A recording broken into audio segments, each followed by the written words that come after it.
And we're starting to have double digits now. I'm so happy about that, temperature-wise. I'm so happy about that. Spring is coming.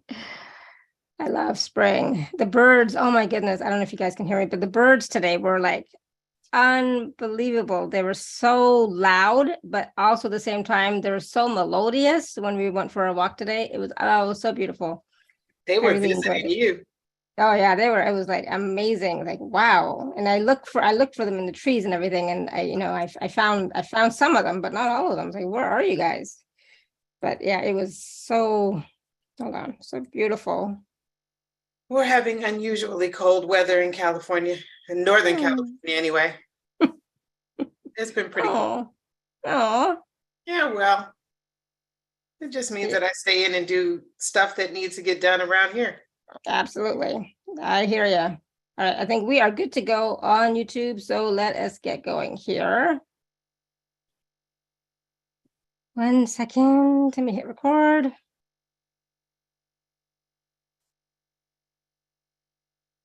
All right. Hello, everyone. Welcome to the Laura Canfield Show, the Awakened Happiness Now Global Series. Thank you so much for being here with us today.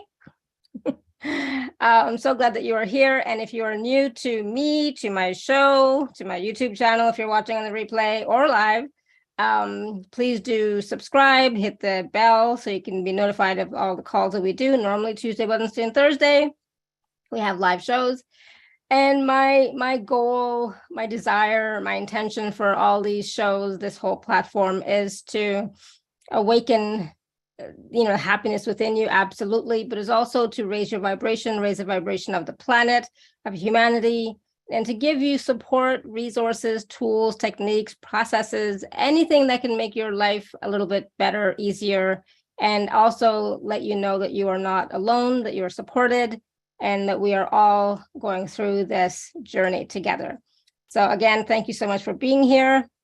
And today, my good friend, Dr.MoNique, is back with us, and we always have such a wonderful time.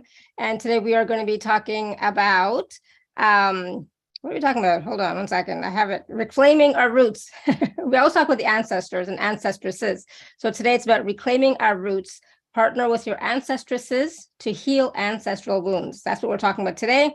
And so some of what we're going to discuss is about the importance of reclaiming your ancestral roots and how this will lead to greater self-awareness, healing, and personal growth. We're going to learn how partnering with your well ancestresses can help you heal intergenerational wounds and claim your inherited gifts. And also how the 8 Karmic Stories impact your life and how Ancestress Story Healing can help you heal from the past and find peace in the present. We're going to learn rituals that you can start to use to connect with your ancestresses today. So all of that, and of course more, we'll be taking live caller questions, of course, like we always do. And we always run out of time, so not everybody gets a chance to ask their question, but we always have so much fun with the questions because Dr.MoNique is so talented and she is like tapped in, and the information she provides is amazing. So for those of you who don't know Dr.MoNique, she is a spiritual teacher and mentor dedicated to helping healers bring their ancestral wisdom and skills to the present day. She is the founder of the Ancestress Legacy Warrior Practitioner Program and creator of Ancestress Story Healing, which is a unique system designed to help healers discover their unique Ancestress Medicine, release ancestral wounds, and fulfill their soul's purpose. All that and more. She's just amazing. So please join me in welcoming Dr.MoNique back to the show. We always love having you. Always, always, always. We never have enough time with you. So I'm so glad you're here with us. Thank you so much. Thank you for inviting me again. I always love being on your show. I just love you. I love the people who, come and they listen, and just the stories that we receive from the ancestors. So this is great. Thank you. And also for those of you, if you do have a question for Dr.MoNique, you can raise your hand or you can type your question in the chat. Like I said, there's always some people who don't get a chance to ask a question. So just know that, again, it always happens every time. So you definitely want to raise your hand early rather than later, and put your question in the chat earlier because, we do have a cutoff. We have a hard stop today. So just warning you all ahead of time. So, Dr. Monique, we always have so much fun talking with you, and we always learn so much. And it's always so interesting when you're talking about the ancestresses and the importance of, talking with the ancestors, making that connection with your ancestors, etc. So let's start off today's topic, of course, with today's show, talking about the importance of reclaiming our ancestral roots and how that can lead us to greater self-awareness, healing, and personal growth, and also help us move forward in our path. Yes, yes. Well, we have rich history in our roots. And oftentimes we hear people focus on the wounds and the trauma and the curses and the family patterns. We hear all of these negative things, but the reality is we have more well ancestors than we do ancestors that need healing. And every year, the ancestors sort of share with me what the theme is, what I'll be working with, what I'll be sharing over the years. So last year was Ancestress Rising, and about the ancestresses rising up to help us, to support us on our journey and to support us with fulfilling our purpose, and that they were coming, they were here, they were ready to help us. And then this year, they're really more talking about that connection and the importance of having connection with your ancestral lineage, having connections with the medicine that was passed down through generations to support you with whatever you're wanting to do with your life in terms of your life purpose. And so it's really important that we reclaim all of that we reclaim all of those beautiful things about our lineage and really utilize it to fulfill our purpose. And what I noticed is over the years, and now it's really coming through even more, is when we connect with the ancestresses, they will open the door to all the other ancestors that need to come in and work with us. They will also help us heal those ancestors that need healing. So we have the ancestors that need the healing that we need to work with, and that is extremely important. But it's a whole lot easier when we're partnering with our well ancestors and ancestresses to do that work. And when we partner with them, it makes it so much easier to do the healing with the others. So these well ancestresses are the ones that are ascended. They're the ones that have overcome their stuff, right? They've overcome the traumas and the disappointments and some of the things that may have happened in their lived lives. And now they're ready to help us. And then the ones that are wounded are oftentimes ones that haven't really overcome the things that they experienced in this lifetime, in their lifetime. And they can also be ones that are sort of kind of going back and forth between, earthly realm and the spirit realm, not sure where they belong.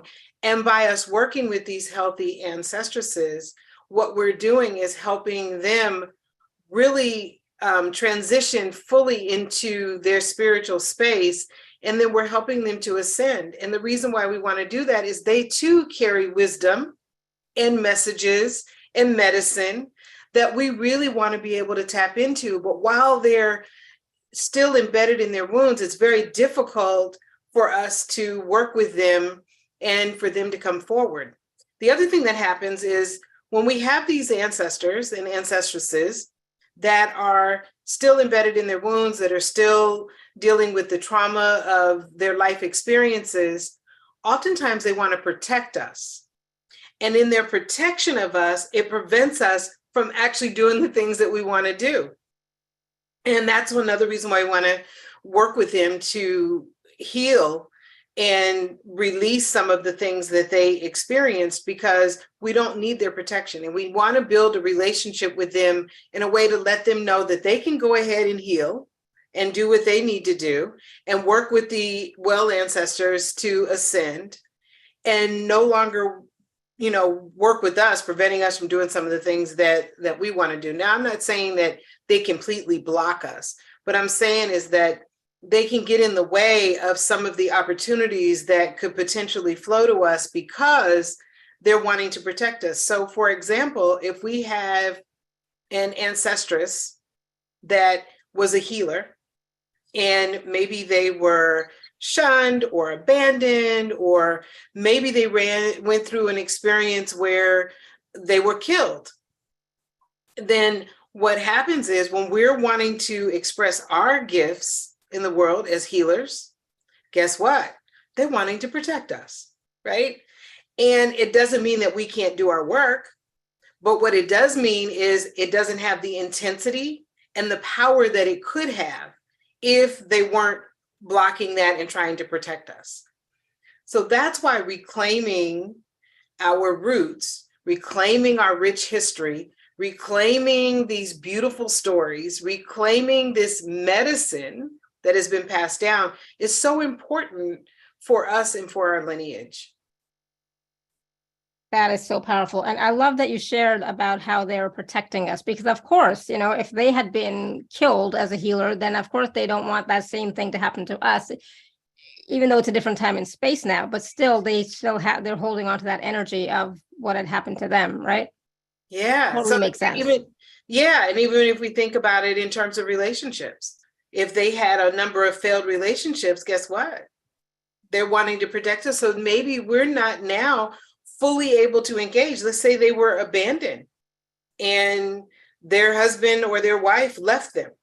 And now they're like, oh, I don't want, that for you. So I'm going to protect you, which means now maybe you're dealing with some of these abandonment wounds. Now you're taking on some of this energy, and now you're having some challenges connecting with people because they're wanting to help you keep from having that pain, which is nice, but it's not helpful.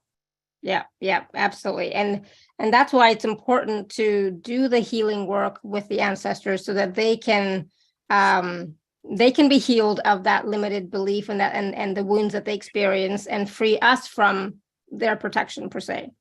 Yes. And sometimes because of the fact that they're often, ancestors that that lived over the last 3 or 4 or 5 generations, then their power and their strength is a little bit stronger because we're not connecting with those well ancestresses and ancestors. So if we're not connecting with our well ancestors, then what happens is their power, their energy seems to dominate a little bit more than it needs to. And that's another reason why it's important for us to have that partnership and that connection, because those ancestors that we're connecting with will be able to say, hey, no, that's not the way this is going to work. And we're going to work with you. We're going to heal these wounds. Yeah, awesome. So it really is important for us to work on ourselves, but at the same time, work with our ancestors too, so that they can be healed and they can move on and free that energy from us so that we can continue to move forward. But how does protection look like? What does that look like when you say that they're protecting us? What does that look like? Yeah, so what it can look like is these wounds, these karmic stories that we're working with, right?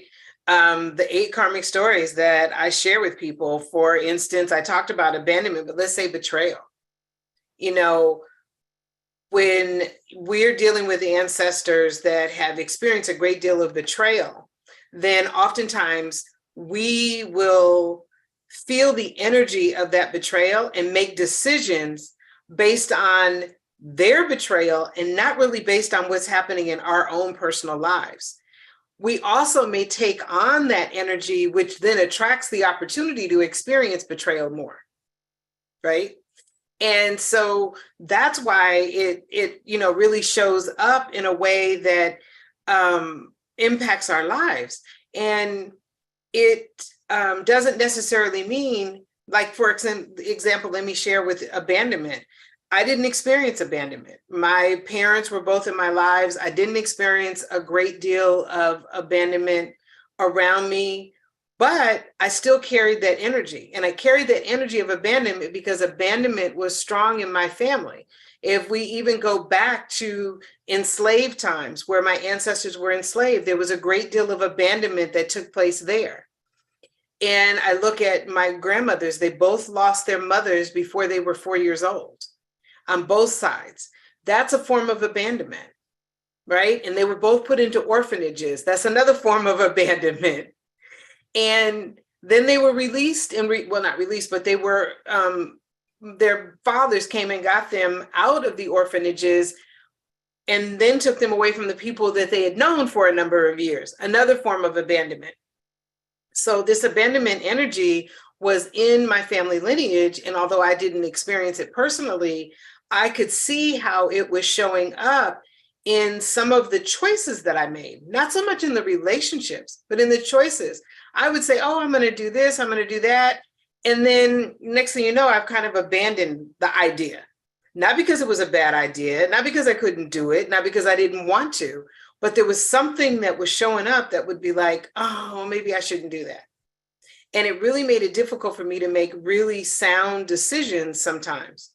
And I had to clear that energy in order to shift that and change the way I went about making goals for myself, even the way I focused on my vision, the way I fulfilled my purpose. I had to heal those wounds. Now, what was beautiful is that as I did it, I noticed a shift throughout my entire family.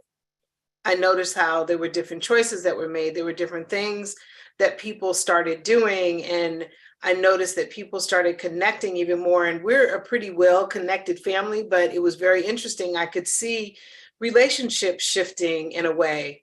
And it was really beautiful to see that actually taking place. So those are some of the ways that they show up. But, you know, when we look at any of the karmic stories in like grief, if our ancestors experience a great deal of grief, they're going to come in and try to keep us from having that experience. Well, if they come in to keep us from having that experience, that means that if you don't have connection, because if you're connected to people, at some point they leave. And at some point you experience grief. It may mean that you have some difficulties on your job. Why? Because you have a hard time being in a team environment and really working with people. And so grief by experiences of our ancestors now become a part of our experience, even if we haven't experienced significant losses in our life. Right? And then if we do experience the loss, what then happens is it becomes even more difficult for us to recover from that loss, because we've now taken on all of the grief of the generations before us. And now we're mixing that with our own experiences, and it prevents us from being as resilient as we need to be. Wow, thank you. That really, that gives great clarity on, because I was like trying to figure it out and it's like, I don't understand how, but I get it. I can see that how in my own life, definitely. And other people have mentioned that in the chat as well, how they're resonating with what you're saying about the karmic stories and what they've experienced in their lives as well. So it's interesting that sometimes we don't even know in what ways we are being impacted by our ancestors and their wounds and their stories and how that's playing out in our own lives. Yeah, we don't. We often don't. And we think it's just our own personal experiences, right? Yeah. We think, oh, or I'm attracting this, you know? Yeah. And not to say that we don't attract some things, because obviously we do, but we can attract it even more if it's been passed down in our lineage, right? If it's something that has occurred in our family lineage, we can attract even more of it. Yeah, we have an affinity for it, for sure. Yeah, got it. Because it's in our DNA, you know, as well, right? So we're definitely vibing with that, if you want to use, you know, woo terms, but we definitely have that vibe, even though we may not see it, but you know, everything else around us is reflecting that. Right. Interesting.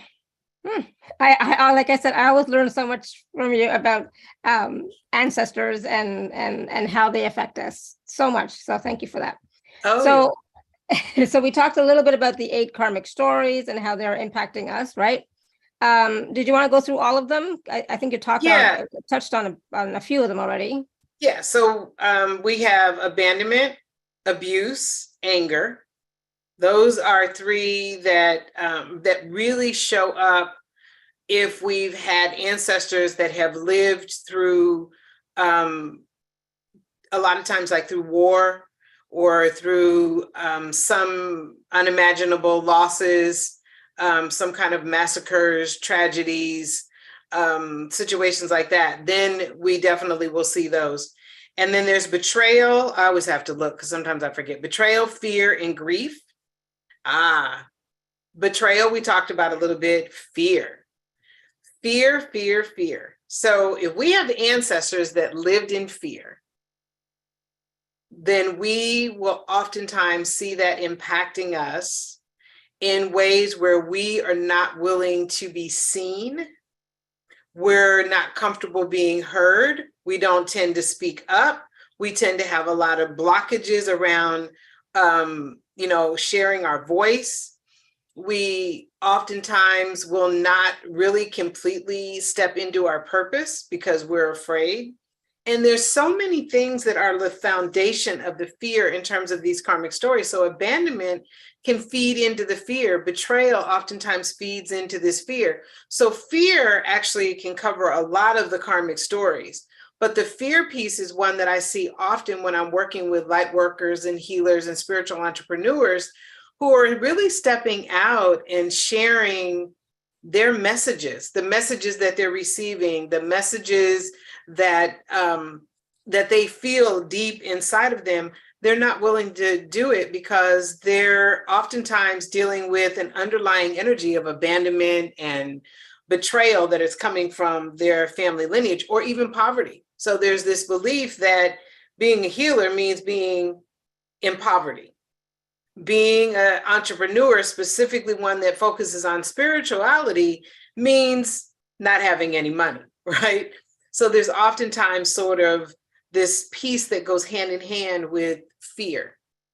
And then we have scarcity and shame. So the scarcity piece also plays a part in the fear, as I mentioned.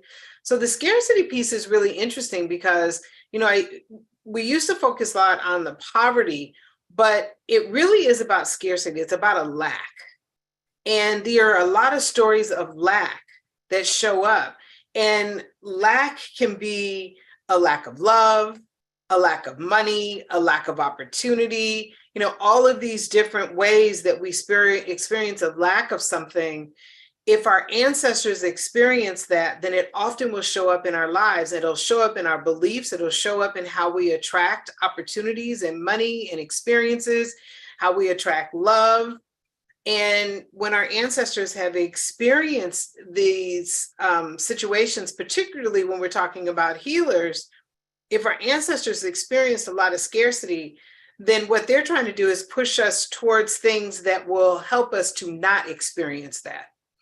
And if they happen to be healers that experienced something really horrible during their times as healers, then oftentimes now they're like, okay, we're blocking the abundance there. We're going to push you towards something else. We're going to help you go on another path. And I can honestly say, I was an engineer, construction management engineer in corporate America, and that was never the path for me, right? But because I was good at math and science, I just didn't quite know what I wanted to do. And let's face it, this work that we're doing today, you didn't find that in a college catalog, and you weren't encouraged to go out and do this the way we're doing it now. I'm so happy that younger people can maybe take a different path. And so I decided to, become an engineer and got all kinds of encouragement and reinforcement. And of course, the ancestors were, all behind it. It's, it's a definite path to prosperity in some forms or another. But it wasn't my place. It wasn't where I was supposed to be. And so I had to make a plan to leave. And I worked with the ancestors that wanted to see me really fulfill my purpose, those well ancestors, really connecting with them. And it, I wasn't as connected with them as I am now. So it took a little bit, but I discovered, years later that I was dealing with these ancestors that had experienced a great deal of poverty, who wanted to make sure I didn't. And so sometimes we have to really look at what were the experiences of our family members, so we understand why we may be not experiencing the kind of flow of abundance that we want into our lives. And so then shame is one that I really added in later. I mean, there were actually 12. And then I noticed that a lot of them, after working with people, pretty much all over the world, which, by the way, it doesn't matter where people live in the world, they still experience these, right? So it's not unique to any particular group of people. But what I discovered with shame is many people were saying to me, I just feel a lot of shame. Well, our ancestors may have experienced shame. They may have experienced it because they didn't have something, or they weren't able to do something, or shame was just a form of control or discipline in some cases. For some, it was a part of their religious experience. And so if our ancestors experienced it, sometimes we're carrying this burden along with us, and it's showing up in ways where it keeps us from actually being fully engaged in a particular experience, because we're feeling shame about different things that may have taken place in our family lineage, or different things that may have taken place in our family. I have a lot of people that will share with me about maybe a parent who had alcohol problems, or addiction of some sort, and the shame that they carry with them and how that impacts them. Well, if you had ancestors that were carrying that shame as well from, for some reason, from multiple lineages, well, now it becomes even bigger, and it becomes an even bigger block for us.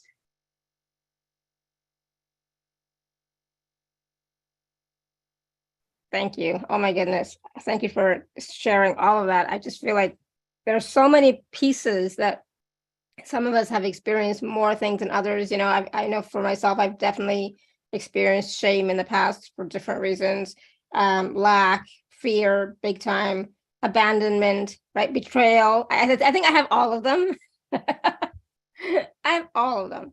I've experienced in this lifetime. And I know some of the stuff can definitely be past life issues, and as you say, some of them are ancestral, right? So knowing that some of the issues that we are experiencing are related to our ancestors, and knowing from hearing you over and over again sharing about this, that when we start to work with our ancestors, when we start to help them to heal their wounds, then we ourselves see the transformation in our lives, and like you say, in your family as well, right? So it doesn't just affect you, it affects those around you too, because they're like family members, because they are also affected by those ancestral wounds, right? Yes. Oh, yeah. Our family members are impacted too. And what's interesting is each family member may respond differently to the wound. So if we have siblings, and you may have siblings that, everybody was raised by the same two parents in the same household, but you have some that are impacted more by abandonment and some that are impacted by betrayal more. It often occurs based on what was happening at the time this person was conceived and at the time this person was born. If there were some conflicts that were going on in the family unit, or let's say your mother, she's pregnant and she has a tremendous loss of some sort. Now she's experienced this abandonment, she's experienced grief, maybe even some scarcity, depending on, what the loss was. Maybe it was a loss of home or a loss of job. Any of those things can show up, and now they become a stronger presence in your life because of the situation that was going on at the time that you were becoming human. Yeah, definitely. Wow. So yeah, lots of comments in the chat. People are so resonating with this. They're so relating to this, you know. And of course, people are asking for like a group clearing or group healing. We'll talk about that in a little bit. But and you're going to share some rituals with us too. And I know this, usually the rituals come out when we're talking to people, you know, like right. So that's the fun part when people are asking their questions, and then you know some rituals are shared, right? Which is for everybody. So just understand that when we are talking to you about your issue, your ancestor, etc., please, please, please don't just think it's only that message or that healing or that ritual or that process. It's only for that one person. It's for anybody and everybody who'd like to have it or who resonates with it. Okay, so just keep your eyes and ears open. This is what I'm saying. Yes, So, yes, that's important.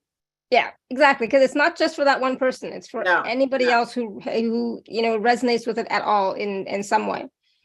Do you want to take some questions? Because people are being shy so far. We I can, know we have Evie, and then we have some questions in the chat, which we'll get to as well. But sure, we can take some questions. yeah, you definitely want to raise your hand because I know you all will later on when it's too late. So you know this happens every time. But we get so much information and so much wisdom, and the processes come through with these readings. So Evie, yes, your hand is still raised. You want to unmute yourself? Yeah, thank you. Hi, Mhm. Evie. Thank you, and thank you, Dr.MoNique. This is so interesting. Yes. Right. So, my question is I relate to everything, it seems. And I feel like the loss part is very interesting. That loss part, the grief, the loss, I don't know why it's so poignant and so repetitive. Yeah, okay. Well, So is there anything that they would like to say or you would like to direct me to so we could do some healing? yeah, that's definitely just kind of connecting in with them. It takes me a second sometimes to find out which ones, you know, oftentimes they're all kind of coming through and I'm like, okay, you all have stories, just like we all have a bunch of stories. You all have stories, but we want the one that is most useful for you right now. So let me just connect in. 4 generations on your father's mother's side. Yes. You have ancestors that experienced a tremendous loss. There was a loss of land. There was something like they were on their land and someone kind of came and took the land somehow. And so there was a large amount of loss that created a lot of grief and a lot of sorrow and some scarcity. And so those ancestors that experience that on that side of your family need some support and some healing. One of the things that you can do is do a ritual where you do something outside on the land, where you do a blessing to the land, even though it may not have anything to do with where these ancestors lived. What would be helpful for you is to go outside and do a ritual with the earth. And that may look like bringing, planting something. It could be, you know, you go and you plant something. You know, we're getting closer to, you know, the time of year where you can plant some flowers or something. You can plant something, plant a plant. That would be one way. Another way would be just going and actually sitting outside on the ground and doing a meditation and thanking the earth and the ancestors and asking the ancestors to forgive those that removed their land from them or stole their land from them. And asking for those who took the land to now be blessed as well. And I know that's sometimes difficult because they created some harm, but you really want to forgive them and ask them, and ask that they be blessed as well. So that would be another way that you could do this work. So you can do either one or you can do both, but that would be a real way to do some healing with your ancestors that experience that. And by the way, they're really saying that being outside is really important for you. It's important for your own healing. It's important for you spiritually. And I don't know if you do any kind of healing work or not, but there's something around the earth and healing that you may want to explore a little bit. Okay. Yeah. So that's their messages for you today. Okay, thank you so much. I'll try to explore the healing. I know I feel like I have that in me to do, but I'm trying to figure out which way to bring it forth. Mm-hmm. Yeah, I mean, connect with them. That's what we're talking about today. This importance of connecting with them, because you have a medicine in your a unique magical medicine in your family lineage that has been passed down from generation to generation to generation. And sometimes it gets to a particular generation and it may become a little stagnant, or it may get blocked a little bit because that generation didn't embrace it or didn't learn it, or for some reason rejected it.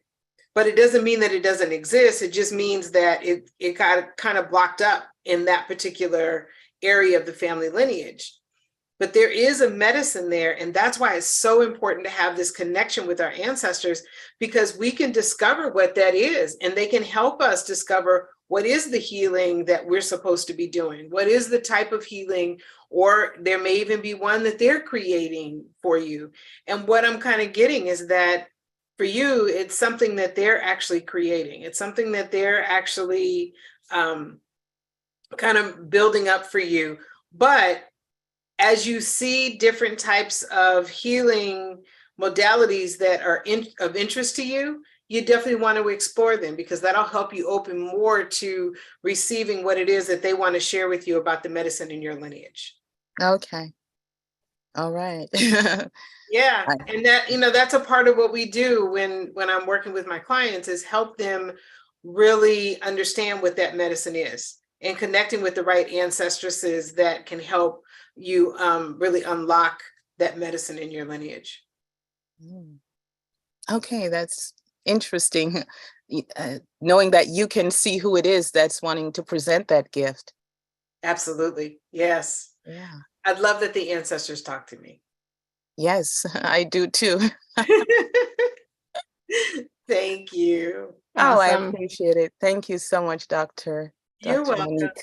And thank you so much, Alara, for taking my call. Oh, absolutely. Thank you, Evie. And I just want to add really quickly too, like if you already have some healing modalities under your belt, just start playing around with it for yourself or with friends, or like if you don't want to, do the whole business part yet, just start using it, because as you start using it for yourself, doing it for yourself and others a little bit, more will develop. Nobody knows at the beginning what it's going to be, and it changes, right? So it's be willing to just start somewhere and then say, like, this is not forever. This is like, we're just starting and we're going to play with it and we're going to see what happens. Okay.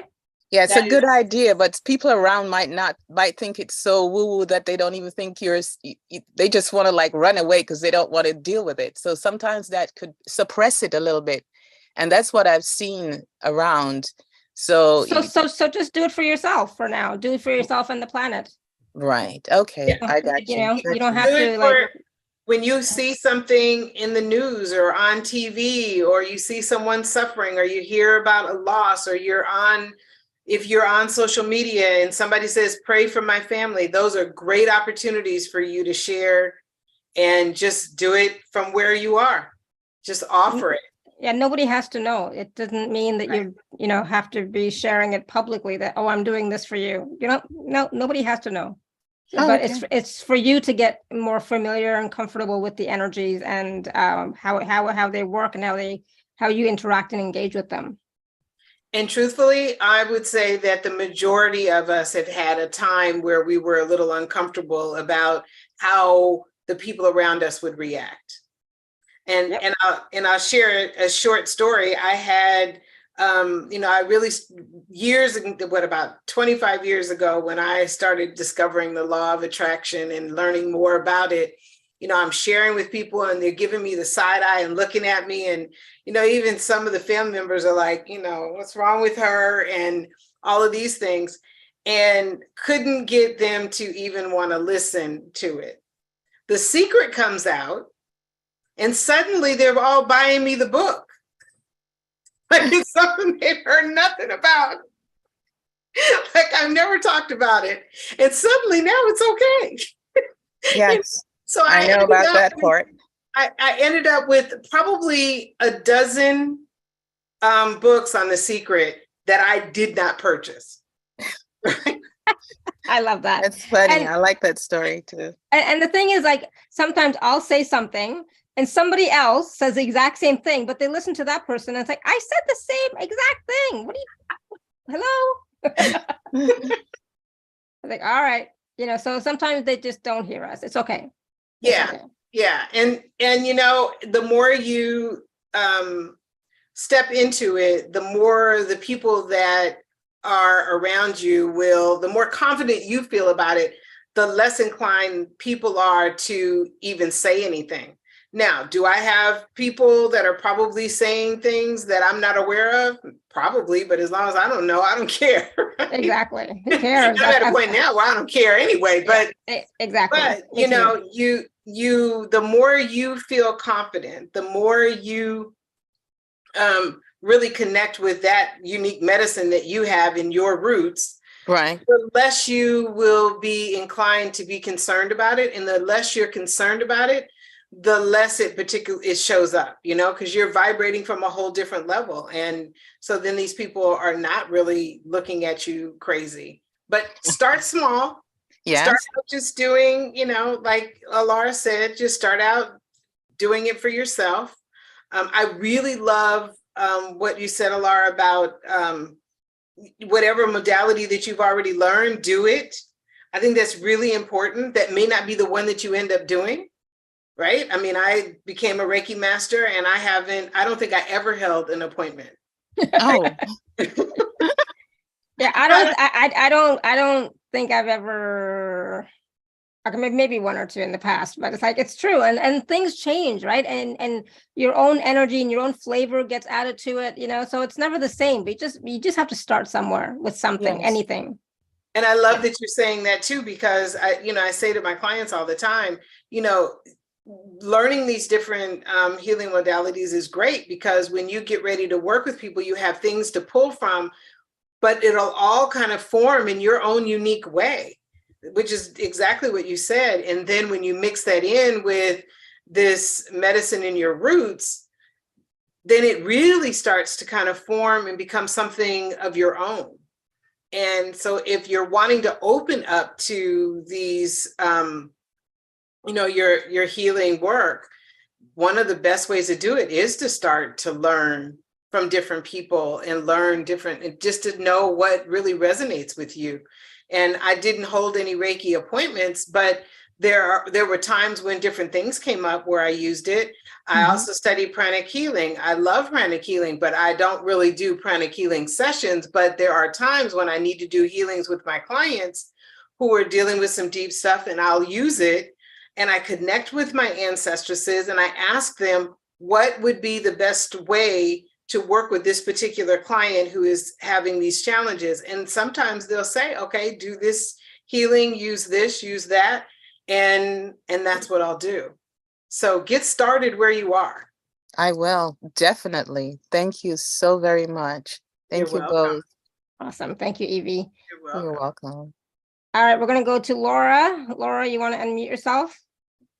Yes, thank you so much. Wow, this is really, really impactful information for me particularly. And thank you so much for doing this. I love your show and love everything that you're saying. I feel very connected to my ancestors, but I feel like I'm in a bit of a loop with my mother and my mother's mother. And I had it kind of confirmed in a reading. and I've been married for 30 years. We met each other, felt very destined, totally attracted, and something in me just pulled back, and I'm playing. It's like I've been living their marriage of, he's really into me, very dedicated, and I am dedicated to him too, but I have this intimate sexual, I guess you would, like, attraction, ambivalence. That's so painful. And we're still working on it. We're still here working on it. But I think that it may, I don't know, I'd like to just open it up to you, because I've heard about my grandmother, like just the puritanical, I was raised in kind of a puritanical, good girls don't. It's just like that whole thing. And I was very squelched, and I missed things in my youth, and I just had no kind of guidance with it. And I feel like I've really sat on my own freedom sexually, and with my ascension and everything, I'm so confused. Okay. Just so you know, that clarity is getting ready to come for you. That is the first thing that they said. There's clarity that is coming for you, and to be open to that this year. Be very open to the clarity and really understanding. There is a great deal of sexual abuse that took place on your grandmother's lineage. My mother's mother, or? Yes. Okay. Great deal of it. For about 6 or 7 generations, there was definitely a great deal of sexual abuse. And that sexual abuse led to these hard, fast rules about intimacy, right? It has to be this way. Good girls don't do this. You can't do that. And it just got passed down from generation to generation. And a lot of it is built in shame. So it's based and has an underlying energy of shame and scarcity, right? If you do this, then you won't have people love you. You'll be lacking love. And so that's another karmic story that is impacted by that. And then there was the fear that kind of came around in there, this whole fear story around the fear of experiencing these things if intimacy does take place, because of the fact that all of this abuse took place. So those are some of the karmic stories that we would work on healing that would help you open to this clarity. But let me connect with someone in your lineage that might be able to start you on this journey. So let me just connect. So this is an aunt on your mother's side. And she was one that did not experience abuse, but she's very clear that it did happen in the family lineage.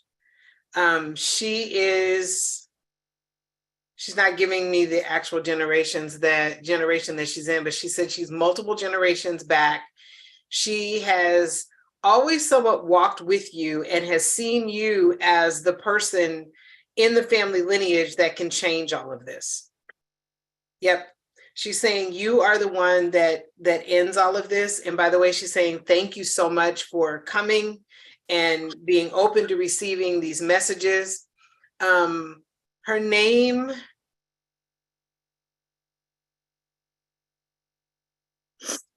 I think it's Ariana, is what I'm getting. And one of the things that you can do is create the altar, and that's one of the things we're going to talk about. If you already have one, fabulous. If you don't, create an altar and create one that specifically connects with her. She is your point of contact for doing the healing work. She's saying that she's not necessarily your point of contact for discovering your medicine, but she is the contact for creating this healing that needs to take place in your family lineage because of the abuse. She's also saying that in your family, there are many, many women in the family that either didn't experience the abuse or basically stopped it, right? When it started to occur. And so that she wants you to just remember that these were very powerful, strong women who, in times when they weren't supposed to have a voice, did. In times where some of these things were acceptable, they spoke up. They didn't allow it to happen. And she wants to remind you that you have that same strength. That when there's something that doesn't feel right to you, it is absolutely okay for you to say, this isn't working for me.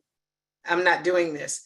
And she really wants to remind you of that, about the importance of you just connecting with your intuition and knowing what's right and wrong for you, and then basically working on that. The altar, she is encouraging you to put something on the altar that represents, and this is from her, not me, represents something sexy. Okay. Right? So whatever that means to you, it could be a picture, it could be a piece of clothing, it could be whatever is sexy to you. And she's saying not raunchy, right? But just sexy, right? Something that you look at it and go, ooh, that's really sexy. Okay. To place that on your altar. And she likes the color. She likes, like, sky blue is one of the colors that she likes. So maybe something in a sky blue color. Yeah, I'm wearing it.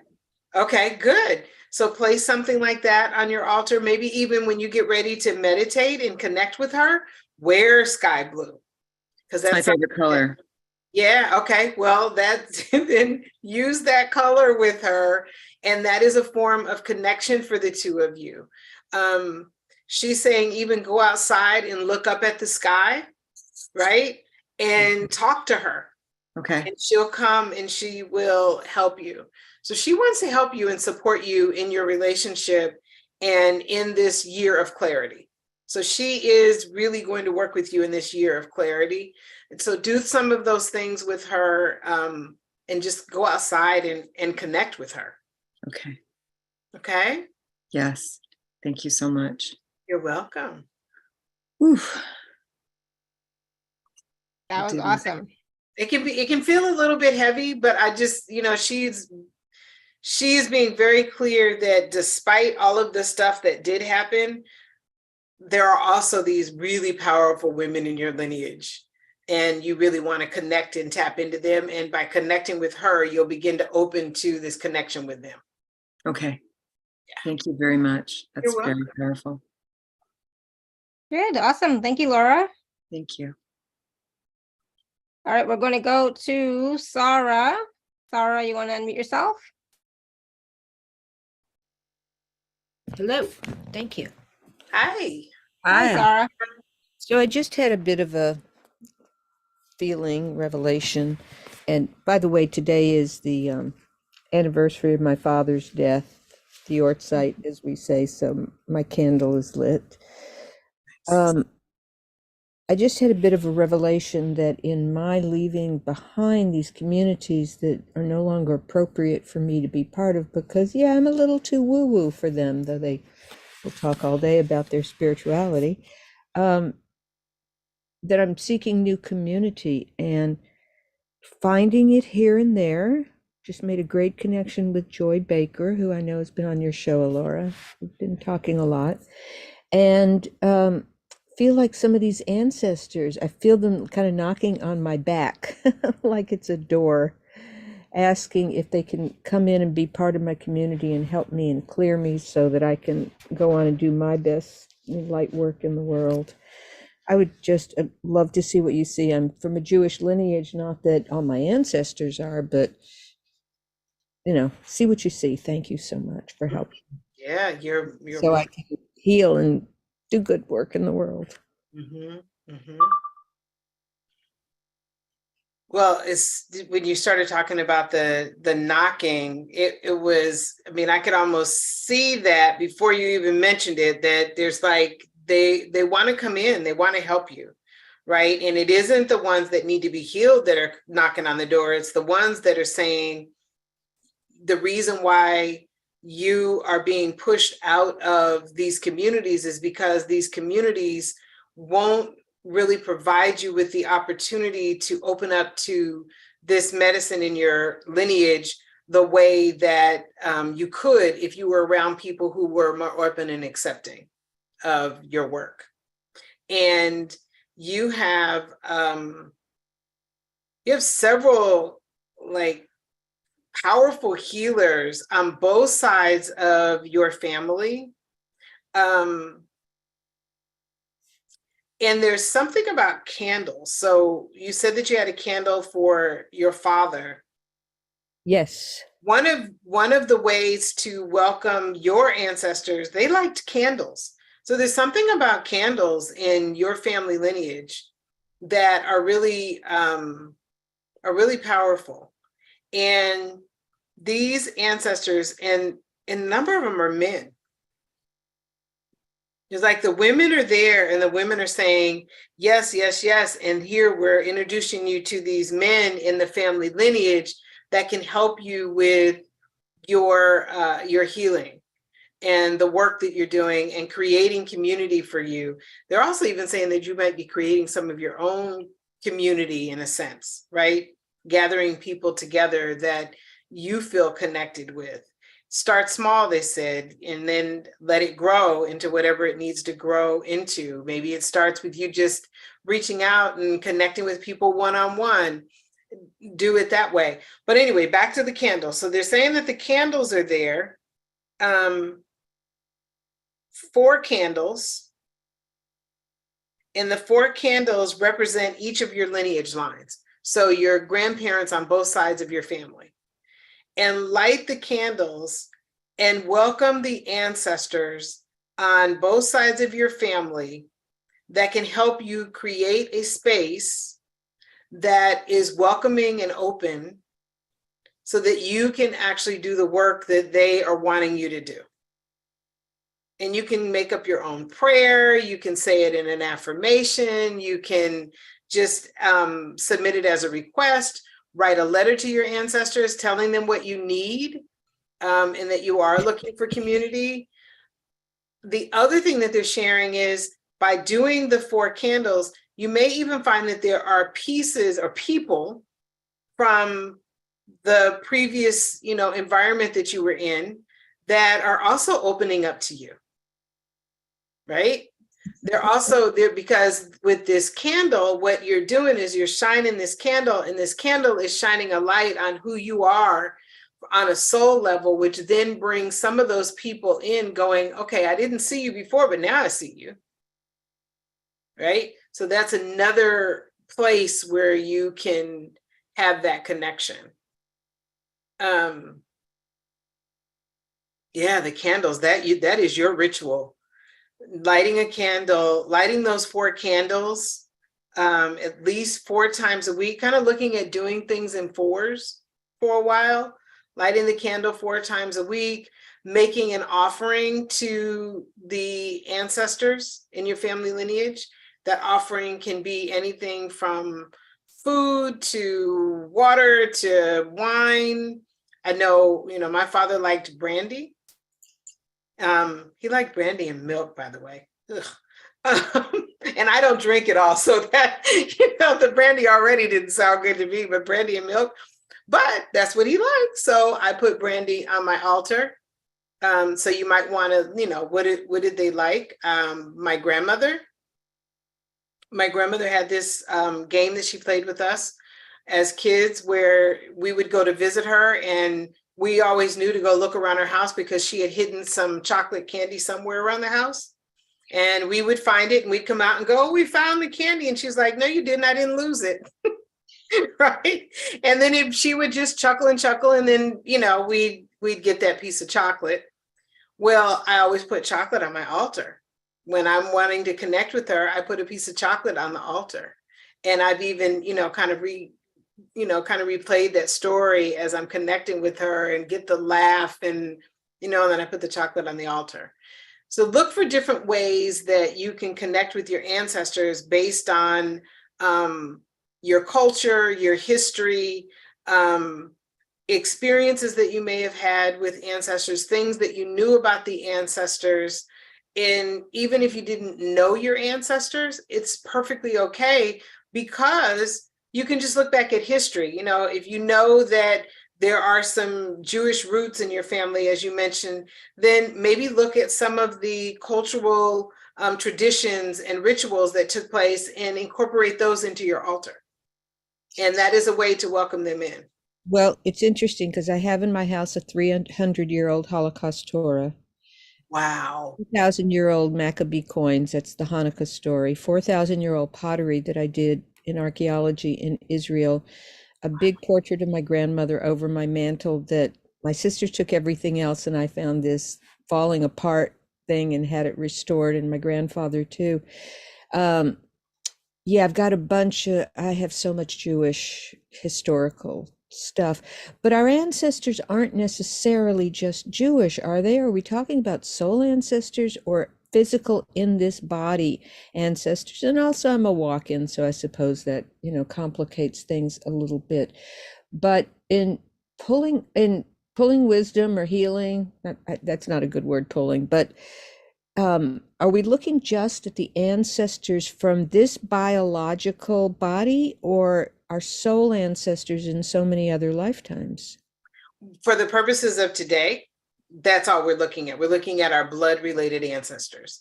Now, I look at ancestors from all different perspectives, including the ancestors of those that we may be close to, maybe our spouses, the ancestors of people who may have raised us or had a significant contribution to our lives. We're looking at soul connections. So we're looking at a whole, a whole community of ancestors, if you will. But for the purposes of what I'm sharing with you today, we're looking at blood ancestors. And, truthfully, if any of us does our DNA, we probably will find that we're not all of one thing. Chances are that's not the case, right? In fact, I haven't met anybody yet that said, I only came up 100% this. But if we know that there are other aspects of our, in our DNA, other, ethnicities in our DNA, other nationalities in our DNA, then what we can do is go to those and actually bring those into our altar as well, because those ancestors are just as important to us as the one that we, predominantly, attach to or associate with or know more about. So it's very important. Okay, well, I want to say I've been lighting a lot more candles lately. I was never a candle lighter, but I have a little one that my dear friend who passed, a Kabbalist, used to light when he did his amulets and blessings and all that, and I've been putting a votive in that for a while. But my mother liked to light candles so much that she lived with my sister, and my brother-in-law forbade her to buy any more candles because so many cabinets were chock full of candles.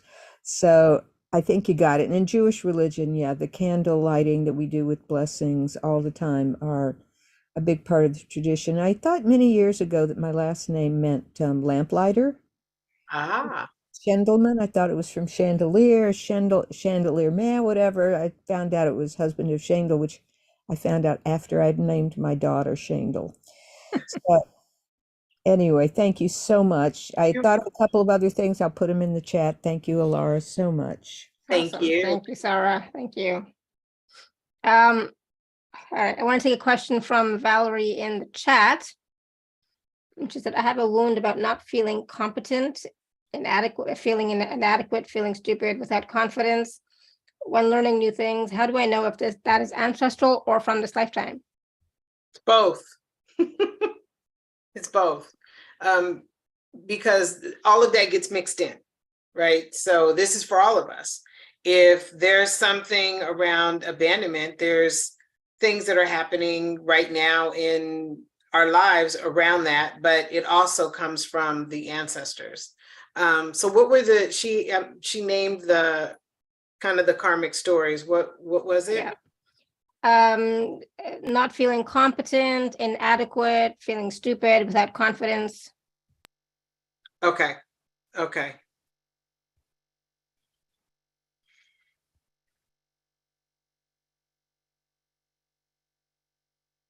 So there is some of that in your your family lineage. There's a particular ancestor that was mocked a lot. And that ancestor basically had some special, I believe that we all have these special gifts. They just show up in different ways, right? And this particular ancestor was one that wasn't considered normal. And in some, back at the time this ancestor was around, would be considered deformed or with special needs or something, but was also a very, very light person. Shared a lot of light. People would come around this person and just heal, and they would just heal. And what's interesting is you have a lot of that ancestor in you. That ancestor is one that wants to have a connection with you and wants to support you with having the confidence to shine your light in the world. And the interesting thing is that for you, it's a sort of a similar thing, the candle. And this particular ancestor loved little play cars. They were wooden cars. So if you can find either one that is a picture or you can find an actual wooden car, place that on your altar as just an invitation to this particular ancestor to work with you around having more confidence. There are some ancestors that could use some healing, and these are ancestors that are dealing with a significant amount of fear. And so they do need some work and they need some healing, but you can start with this really well ancestor that he's just showing me this beautiful light and love and is loving you. And because of his mental capacity, he wasn't able to even really experience the negativity from people.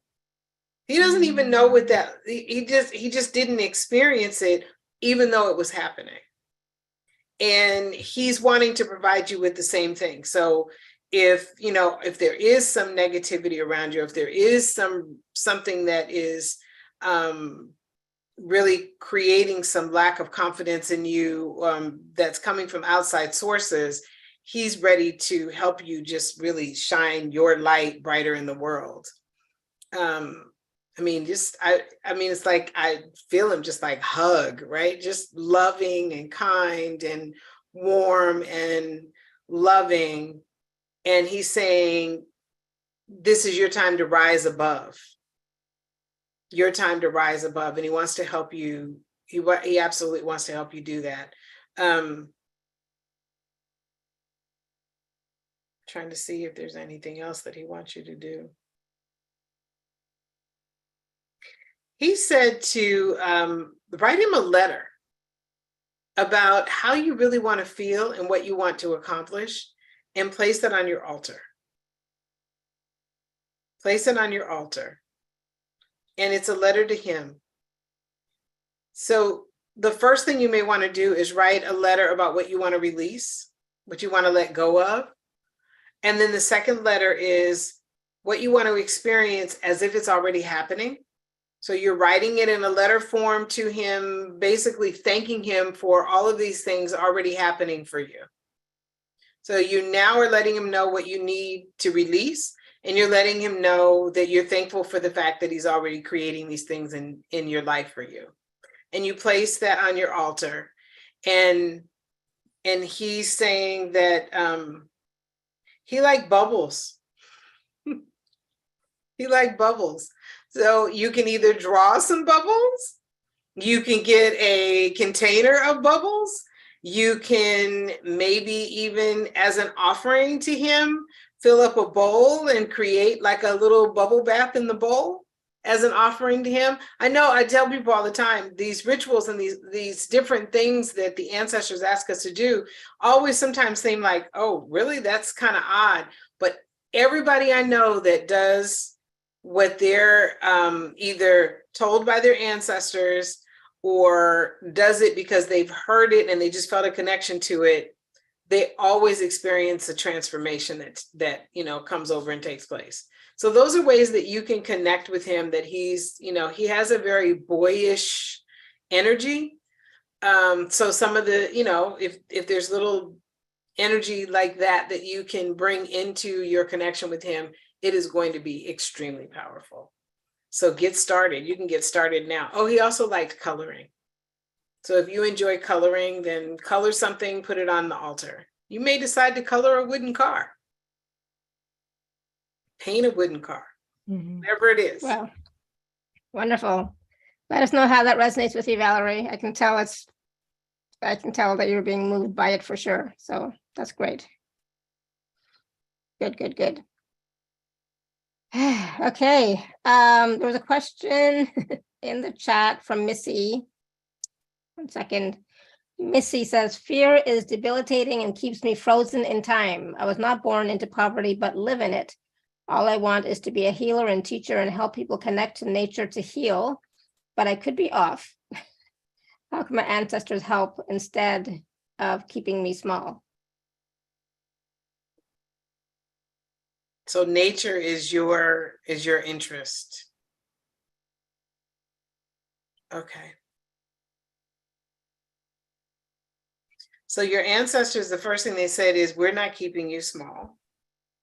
Although we might provide you with some protection, you especially have a lot of well-healed, healthy ancestors that are ascended. You have very few that are deeply embedded in their wounds. There's some, we always have some. But you have a number of them that are very, very healed and healthy and wise. And there is an ancestress on your mother's side. So she would be 4 generations back. Mother's side, 4 generations back. Okay.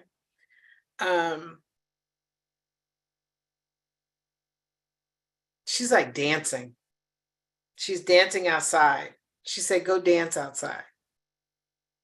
Take your music, go outside, dance, and let the energy of the ancestors rain upon you.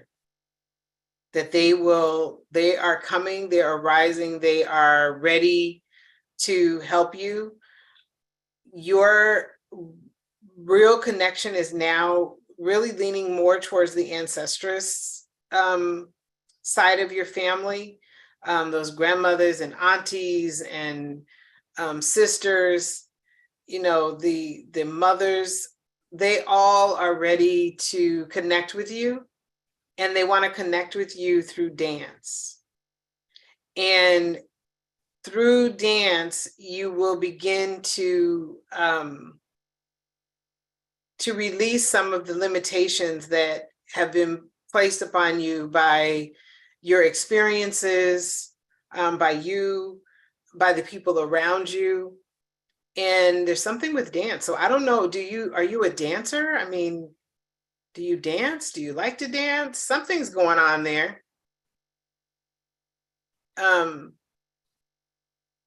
But yeah, there definitely is, there's definitely something there for you to definitely, really open up and dance. And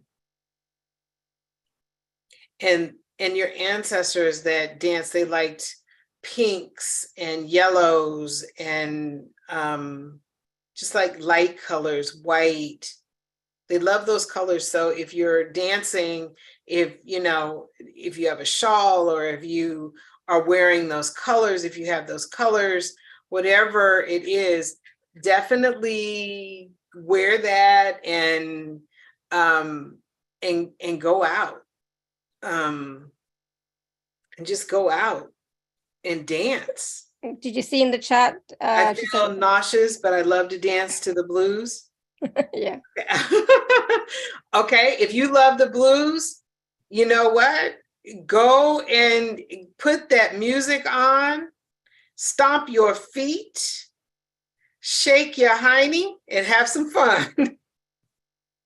Because that is how they want to connect with you. They want to connect with you. So enjoy the blues. Enjoy, you know, there's a deep connection for you with music and dance and these ancestors coming in, and maybe you even want to learn what some of the traditional dance was from your community. But definitely, I mean, it's almost like I see the stomping of the feet, right?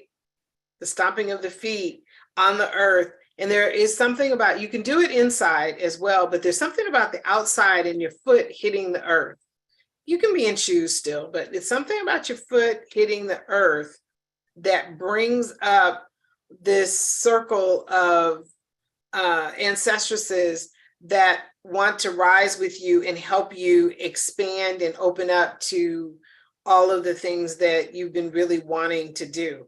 So one of the other things that you can do is the same thing, you know, write a letter to them about how you want to be in the world, how you want to feel in the world, how you want to show up in the world, how do you want to be seen in the world.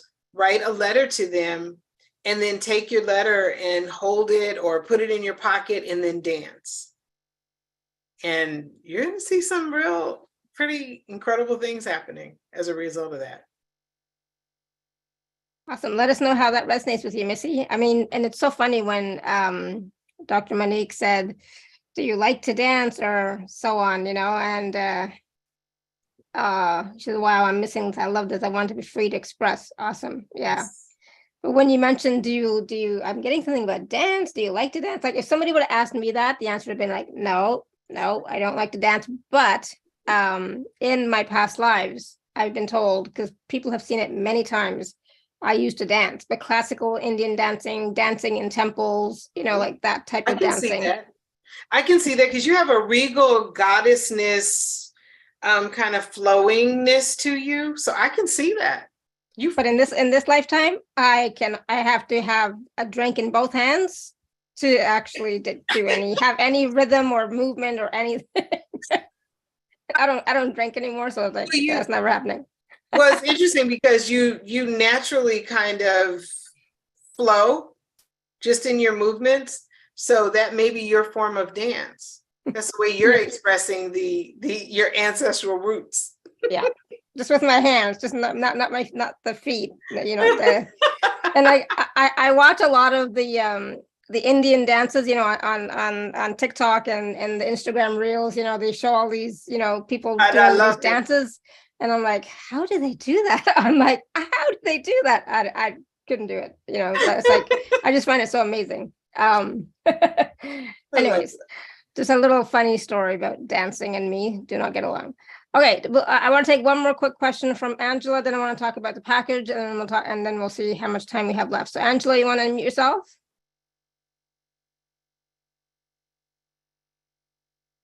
I have not been to a ball, and I live in Vienna.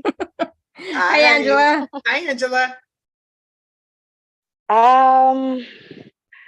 My question is, what's going on?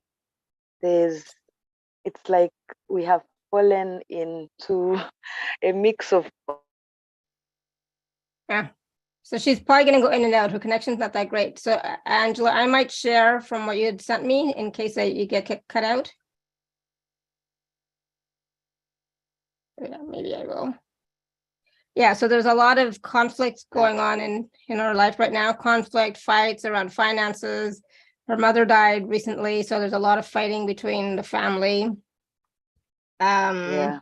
Right? Is that what you wanted to say? Because yeah, you're back. Yeah, I'm back. And for some reason, I feel like the ancestors keep driving me to a certain direction. I'm trying to push for a DNA test for my brother. That has increased the conflict. and I just want to get away from it all. So I don't know what's going on. What's going on? Okay.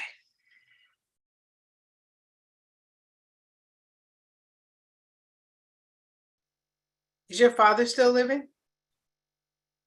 My father passed in 2020, October. My youngest brother passed in June 2021. My mom passed on 10th January this year. Oh my goodness, I'm so sorry. Okay. And they didn't leave any will. So they left quite a bit of challenges. Mm-hmm. Mm-hmm. Okay.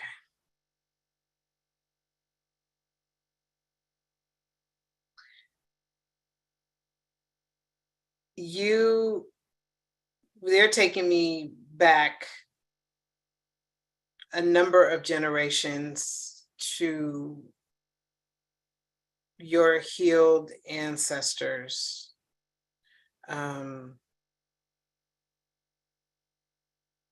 8 generations, both sides of the family. There were some mighty, powerful, completely incredible, talented, spiritual women, men too, but women. And they want to come and create peace in your family. They need to be invited, and it'll take a little bit with them because they're far back, but they're ready to come through, and they're ready to help you and your family minimize the conflict that you're experiencing as a result of death in your family. And one of the ways to connect with them is by honoring your mother, your brother, and your father with your altar. They are they're ready to fully transition. They haven't fully because of the conflict that's happening. But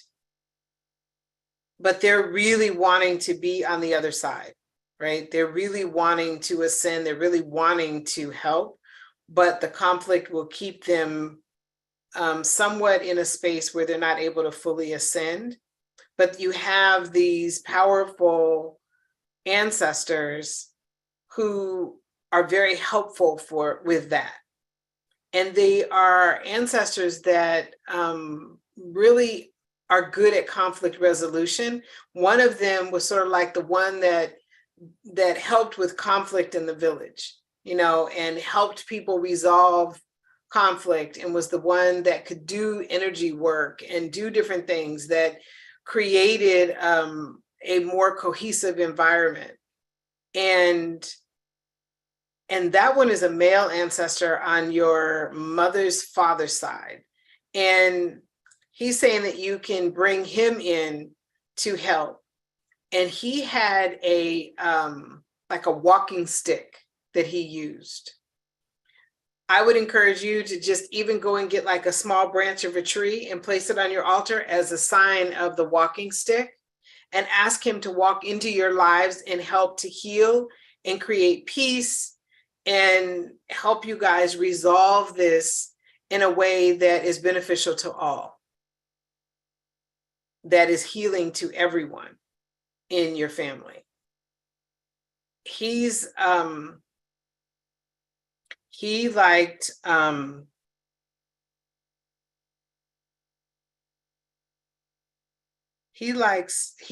loved like water. He loved drinking water. So adding, water on your altar would be good. He also,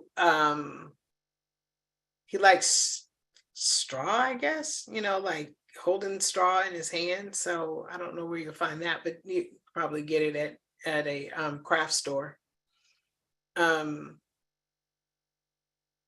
So you would put that on your altar. Anything that you can, I mean, as you sense that maybe things that he would enjoy, you want to put those on your altar. Any traditional foods that you may be able to think of, place those on your altar as a way to invite him in. He loved, there was something about goats that he loved. So you might want to put a picture of a goat on your altar. And he loved like being outside. He didn't being inside. He slept outside. He liked being outside. So maybe even, taking a few things outside occasionally and doing a prayer and asking him to come in. But this is an ancestor that really wants to help you really smooth things out, because as you do that for this part of your family, it is actually going to spread. It's going to help your ancestors to ascend that need to ascend. It's also going to help with current and future generations as well. So this particular ancestor is coming through, and it's interesting because he always felt really connected to the women in the lineage, and not in a flirtatious or intimate way, but more in a, he knew that they had power. And that's why he feels very connected to you, but that is also why the ancestresses are bringing him forward to work with you. I would really spend some time working with him. I think that would be really, really helpful. And a lot of the conflict is embedded in fear and lack, right? So that's where a lot of the conflict is coming from. Not even if it's not right in your family where there's a lack, but from generations of it. So that's a way for you to get started. So is the lineage impacted, for example, if we discover the stepbrother is not the biological sibling, if he's the instigator of a lot of the current conflict? It will get rid of the current conflict, but if the stepbrother has always believed that he was part of the blood lineage, then there's still a connection, right? So connecting with this particular ancestor will help heal that wound as well, because now that person would experience betrayal, right? They would experience some abandonment.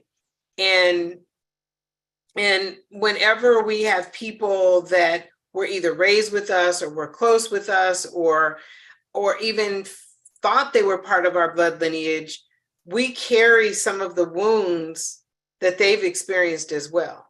We carry, and they bring that energy into it. They also bring the energy of like if he's not your biological brother, then he also has the energy from his biological family that he's bringing into the mix. While it will help on maybe it'll help on a physical level to determine where things are, divided and how things are split.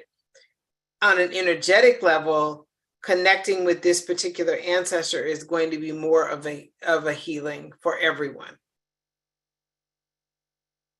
Okay. So, and how about the deaths? For example, my dad's mother was killed by a nephew. I didn't hear that part.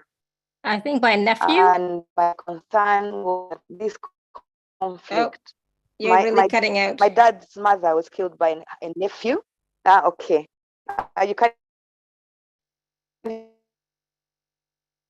No, you're really cutting out. Sorry, Angela. Yeah. Yeah. And we have to move on anyways. Yeah. Yeah. Okay, that's okay. Yeah, so I would love to work with you some more, Angela, because I think that there are, I could feel a number of ancestors that are wanting to come through. but we would definitely, look at doing that in a little while. I think we're going to talk about the package, and that is a place where you would be able to do some deeper work if you want to. Okay. So- All right. so Thank hopefully you, that helped. Nara. Thank you, Dr.MoNique. Oh, thank you, Thank Angela. you. And go back and listen to this again, because there was, there might have been some pieces that you missed. Okay, so just make sure you go back and watch this. Okay. I will. I will. Good. Thank you. Thank Awesome. you. Thank you. All right. Yes, Laura, it is. we have one person that asked about the book in the background. Mhm. That is the family history book that my mom and my aunt wrote. It's 10 years of research and collecting stories of our family. And I open it on a regular basis and just read and connect with that particular ancestor of the day. And something that I encourage everyone to do is to begin to collect the stories from their family lineage. Talk to the elders in your family before they're gone. By the time the book was published, several of the stories that were collected from family members, they were no longer with us. So I'm really happy that my mom and my aunt were able to connect with them. But that is it's one of the things that, my family just cherishes that book because of all of the rich history that's there. But definitely talk to your elders, get their stories, find out about their lives, find out about their parents and grandparents. Very important. Absolutely. Good. Thank you for asking about that, Yes, Marta. thank you for asking. All right, I'm going to share my screen. We're going to talk about the packages that Dr.MoNique has for us today. Let's see. This one, yes. Oops, whatever. All right, so Dr.MoNique's package, there are two packages, package A and package B. So package A is the Ancestor Story Healing, Ritual, and Medicine. So Dr.MoNique, I'm going to let you share. It's a 4-week journey. Yes, it is a 4-week journey. And I'm really excited. I put this together and connecting with the ancestors and just what I've been hearing from people about their fear and these poverty, scarcity wounds. And I put this together, and it's extremely important that people learn how to make these connections on their own with their ancestors. So what this program does is it gives you the foundation of beginning to make those connections with the ancestors in your lineage that are ready to help you release fear and any poverty, scarcity wounds that are in your family lineage. And basically what we're doing is identifying these wounds and then working with these beautiful ascended beings to heal the wounds. And I'm so excited because this is going to be an absolutely phenomenal journey where you will feel this transformation take over. So we're, like I said, we're healing fear and poverty stories. We're learning how to connect with the ancestors in your family, the well-healed ancestors, to heal family wounds. We're going to start to connect with your ancestresses to understand what the medicine is in your family lineage. We'll be doing spiritual practices and rituals to connect with the ancestors. And then you'll learn more about creating your own personal ancestors altar or ancestral altar, that will honor ancestors and ancestresses in your family lineage. And all of this will take place in a 4-week period. But the beauty of this program is I will be offering all of this and you'll be able to keep it. So you'll have access to the rituals, to the soul journeys that we'll be doing, all of the guided meditations, all of the teachings will be available to you after the program is over so that you can go back and do this as many times as you want. 2 of the sessions are live sessions where we will be connecting with the ancestors right there during the live session and taking you on guided journeys. If you're not able to attend, those sessions are just as powerful when you listen to the replay. So it's okay if you're not available to do it. And once again, we'll be sharing these different rituals, these fun things that you can do on your own to create that connection. And then in creating that connection, I'll be doing some work with you during the live sessions on connecting with this ancestress that may need to help with a particular ancestor that's coming through that is having some challenges right now. Yeah. Awesome. So that's package A, and then package B is everything in package A plus a Ancestress Story Healing Wisdom Circle live session. Yeah. So that's a live session as well. If you really want to take this work deeper, you have a little bit of an experience today of what the healing circle is like, but it definitely goes much deeper than we did today. Every person that signs up for the healing circle will have an opportunity to ask a question, receive guidance, information, and wisdom from their ancestors, rituals and practices and things that they need to do to help with either their healing or bringing their gifts and their work into the world even more. And so every person will have that opportunity. It's similar to what we did today, but it goes much deeper than that.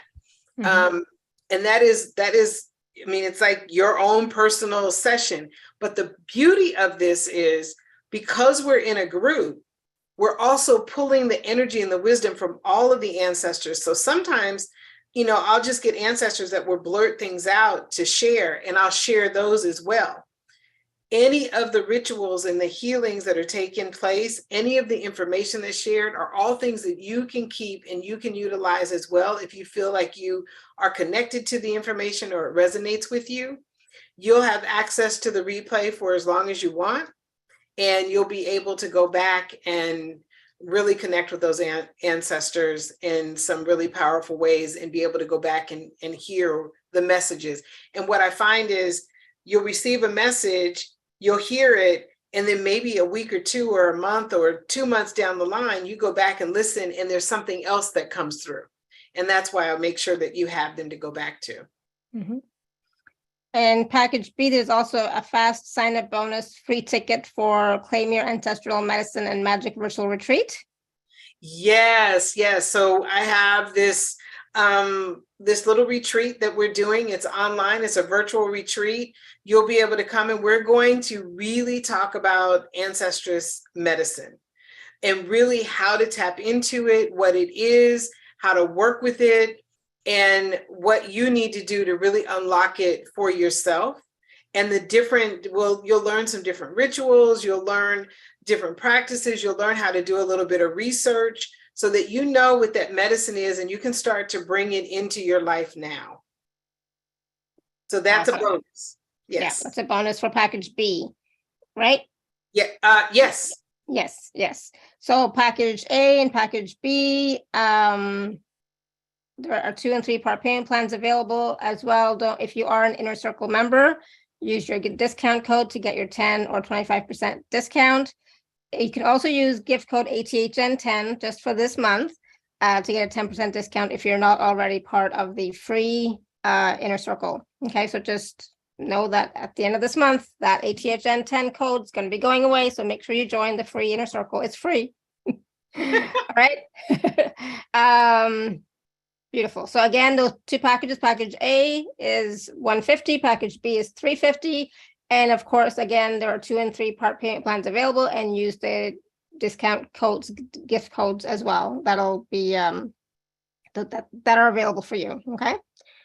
And awesome. I want to add this: if you didn't get called on today, or you did get some information today, but you want to take that deeper, that the wisdom circle is really the place. The healing circle is really the place where you can get that information and take it deeper. Yeah. So if you're ready to connect and you want to connect to heal any wounds that are in your family that are associated with fear and poverty. And if there's, if you're like, okay, well, fear and poverty are not the biggest ones, there's others, you can still come.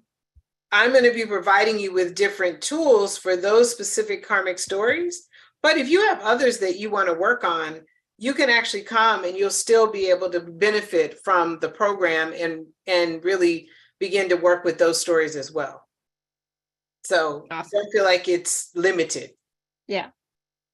There's always so much that happens in the calls and in the group, and just with all the with all the work that's involved in the program, there's always a way to work on your specific issue as well. And I always add different bonuses, and you never know when I might just say, pop over here and ask a question. Exactly. Now, one of the things I wanted to mention, which we did not, is the gift that you have for us this time is the creating the altar, right? Yes. Gift. So that is on the gift page. For those of you who are already part of the community, you have access to the gift page. The link is always in every email, so check that out. But do you want to describe a little bit about what that is? I mean, we talked a little bit today about creating your altar, right? And some different things you can include on your altar, but do you want to share a little bit more about that? Yes. So, oftentimes people say to me, well, I don't really know how to create my altar. What do I need to do? Do I need one that's huge in my house?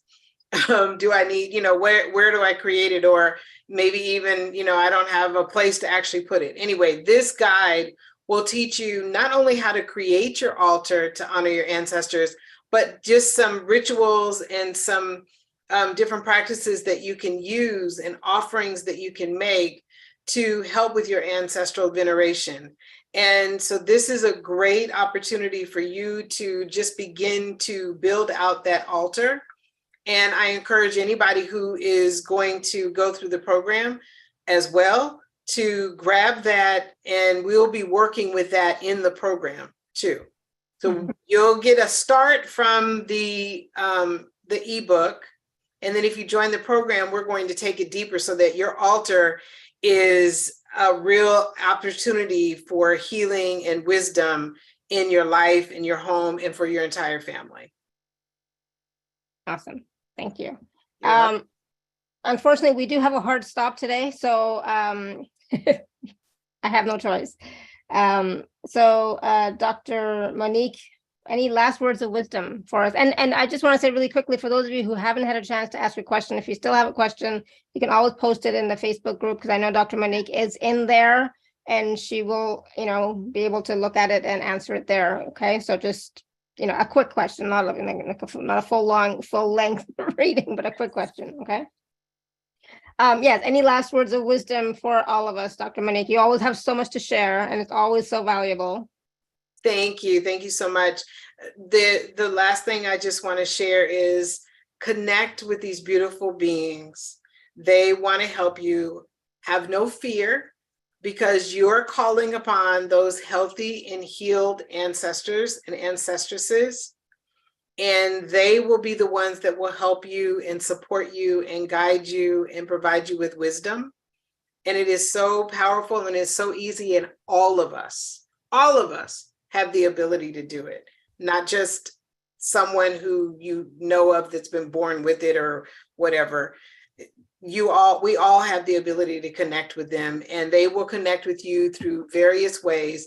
Don't give up. Partnerships take a little bit of time. So it'll take some time to build your partnership with them, but continue, stay consistent, and just allow that relationship to flourish, and you will see the transformations and things begin to flow in your life much easier than you ever expected. Beautiful. Absolutely. And that's the thing, stick with it. Marta's asking for your website, Dr. MoNique. I was like, I have no idea what, what it is. I'll pop it in here, but it's very easy. It's drmonique.com. Okay, yeah, that's what I thought. But I was like, yeah, but yeah.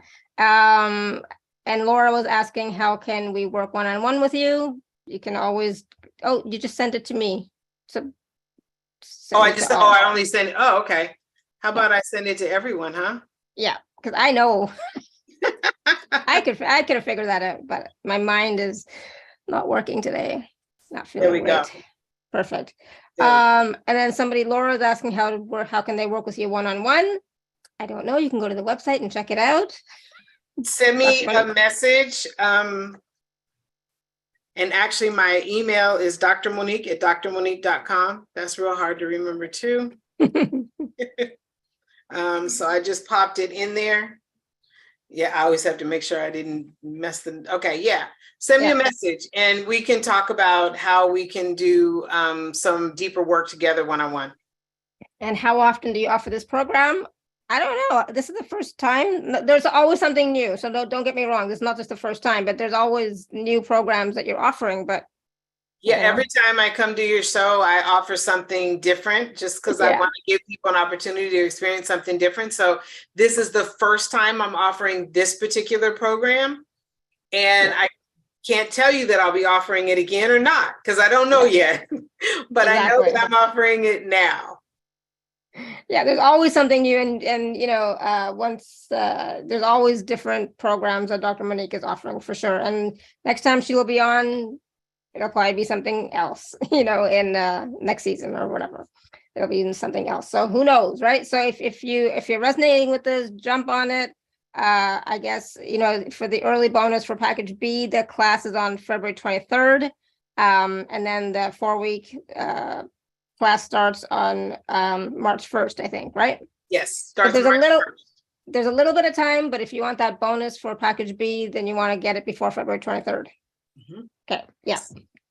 And once you sign up and you'll have all of the information, you register for either one of them. Once you have the information, then there also are some things that you'll receive to help get you started. So it's not like, oh, I have to wait until March 1st. There's some things that I've already included in there to get you started. To get you going. Yeah, absolutely. Wonderful. Just trying to think if there's anything else that I can say. Nope, I got nothing. My mind is blank. So again, always a wonderful show, Dr.MoNique. Yeah, I would say you're so talented, you're so tuned in. The information you bring forward seems to resonate with everybody. Like, you know, there's always some piece that resonates with everybody. So it's like, yeah, I mean, I'm always so impressed and blown away. So I really appreciate your talent, you know. Yeah, I just think you're amazing. And Thank so you of for course, giving me that honor to connect people with their ancestors. Thank you, Alara. I think it's so valuable, and it's such a valuable service that you offer. It's something I do not offer, so I'm just saying, you know, but this is such a valuable service that you offer. So thank you for that. Thank you for the work that you're doing. And thank you everybody for all your questions, your comments, your feedback. I think we missed a few people. I apologize, but we do have to go. And thank you, Missy, for your wonderful, nice comments in the chat. Yeah, thank you. And so until next time, may you continue to be blessed with an abundance of joy, peace, love, happiness, prosperity, and radiant health. Sending you all much love and blessings always. Bye for now.